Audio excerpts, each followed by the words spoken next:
Hi, in this video we will talk further about this simple program so you can get it at ease with this program before you can learn new concepts. So step by step we will proceed. We have seen this simple program here as you can see on the screen. So what this simple line does is that it includes this IOStream header file into our main file, and this is done by the compiler itself. So there is this process involved called the compilation.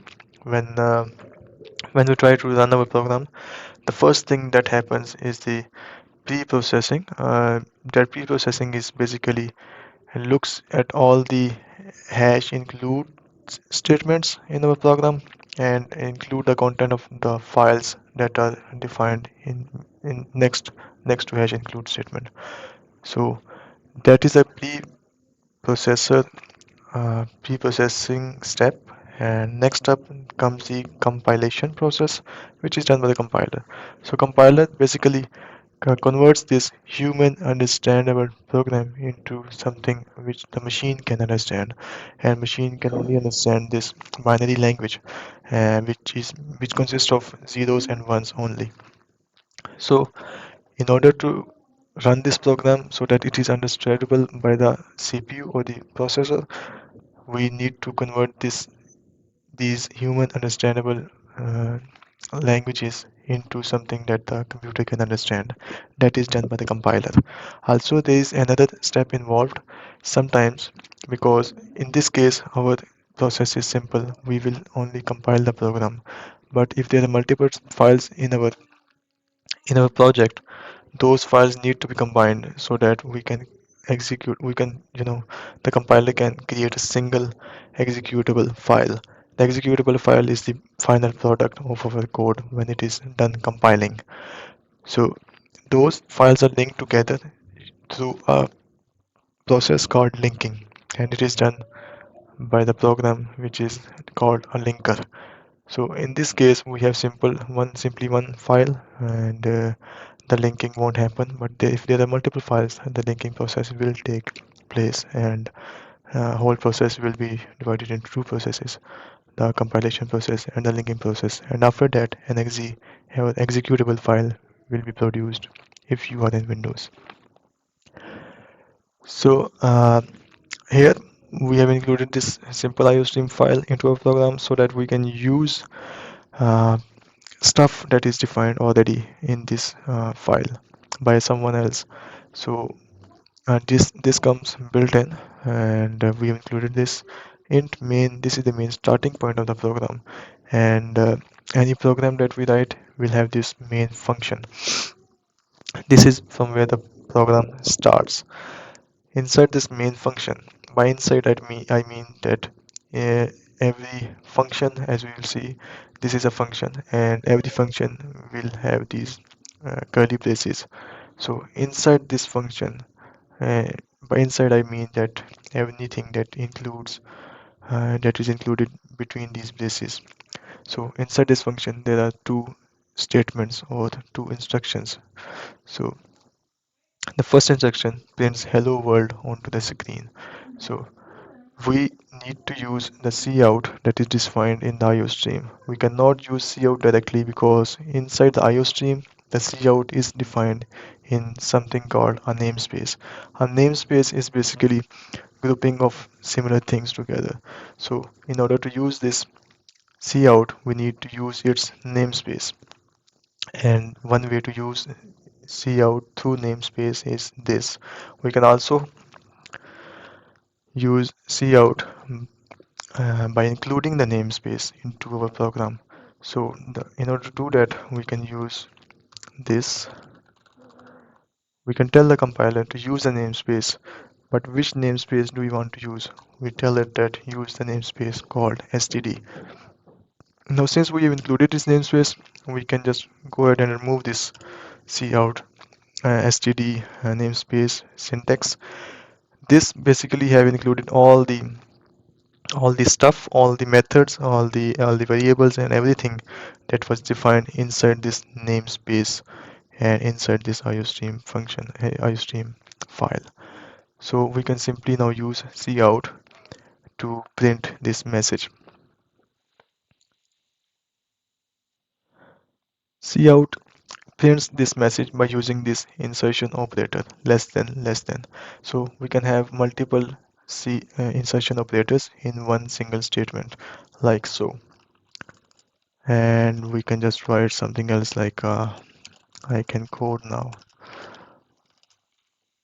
This will work fine because we have separated all these all these messages using this insertion operator, and anything that is defined between these inverted commas or quotes is called a string, so by we have also included this new string here, and this will print on the screen when we will run it. We So in order for one program to run, or any program to be able to run successfully, it should be correct syntactically and semantically and lexically. By lexically, I mean that there are what kind of symbols are allowed by this programming language. So see here, it is a symbol, s is a symbol, bracket is a symbol, and these curly braces, everything that you are seeing on the screen is a symbol, because and it is the program we have written here is lexically correct because it uses only the characters or the symbols that are allowed by C++. And by syntactically, the program should be correct. By that, what I mean is that the syntax should be correct. The syntax is basically uh, a way of putting all these symbols together. So we are allowed to use um, these, for example, these curly braces, but how should we use this? This is called a syntax. So in the same way, we are allowed to use this less than symbol, but how should we use this? This is called the syntax of the symbol of the programming language itself. Not in C++ only, but all the languages have their own syntax. Have their own syntax, yes. And the next step, if the syntax is not correct, we will get syntax error. For example, I can just get rid of this, and we see that syntax error is indicated by the compiler and by Visual Studio. And if I hover over this, I can see the details of the error, as so you will see on your screen if you are following me. So the program should be correct syntactically, and it should also be correct semantically. Semantically, I mean that the program should make sense, make some sense, and to get the desired output, right? So you to assist us, the programs can get complex, and to assist us, we can use comments. Comments is something which is ignored by the compiler, and we can add comments by using of the two syntaxes. So remember, the syntax is something, a way of putting things together. So to add comments, we use this syntax. We use these two forward slashes to add a single line comment. So this is a single line comment. And to use multiple line comments, we can also use this syntax, which says that after the forward slash, use this asterisk, and then close in the opposite way by using asterisk and forward slash. Anything inside this will be ignored by the compiler when it compiles the program. These all comments are simply ignored by the compiler. So if you have by mistake you know you have included this line into your comment, this will be ignored by the compiler, and you will see further issues or errors depending on what you have commented. So comments are really helpful. I can use this comment to dictate that I am using namespace, which is defined in iostream. So here, yes.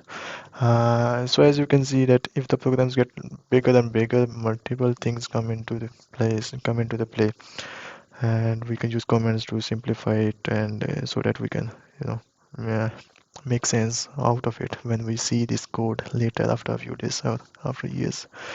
Comments are really helpful, and I can encourage you to use comments.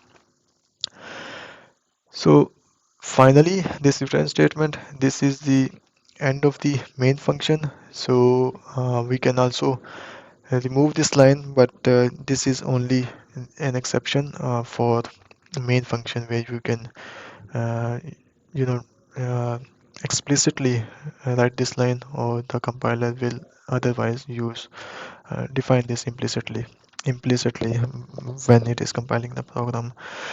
So best practice is to use this with a return 0. 0 means the program has ended successfully.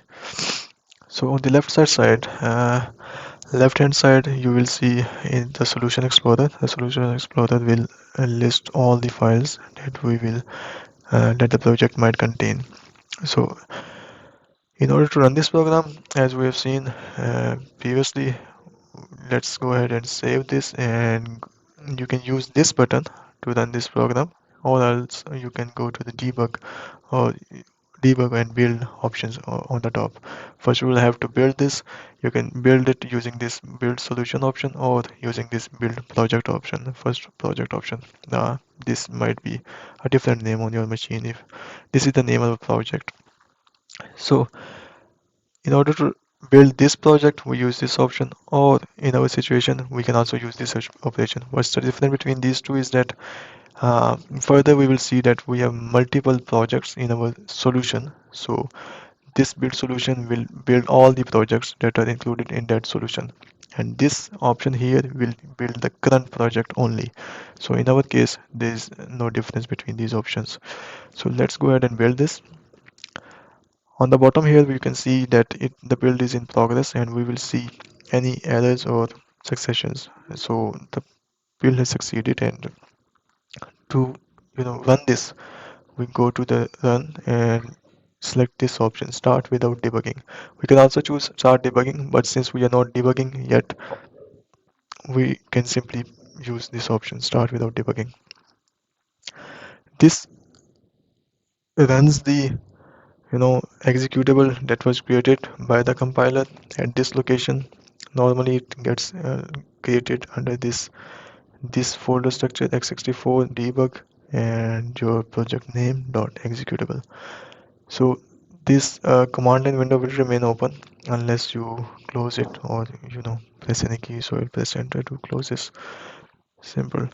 And if there is syntax error, the compiler will not build this solution. So let's try it. I have added this error on purpose, and I will try to build this solution again. And you will see that it dictates that these kind of errors are found in the program. So you can just go ahead and fix your errors before you can build again. And there we go. So that should build it, and then we can go ahead and run this. So that should be it for now, and let me just show you the executable screen. So in our further videos, we will explore more about the unit, how we can introduce more things and more logics into this simple program, so that the program can give us useful outputs. Thank you for now. See you then. Thank you.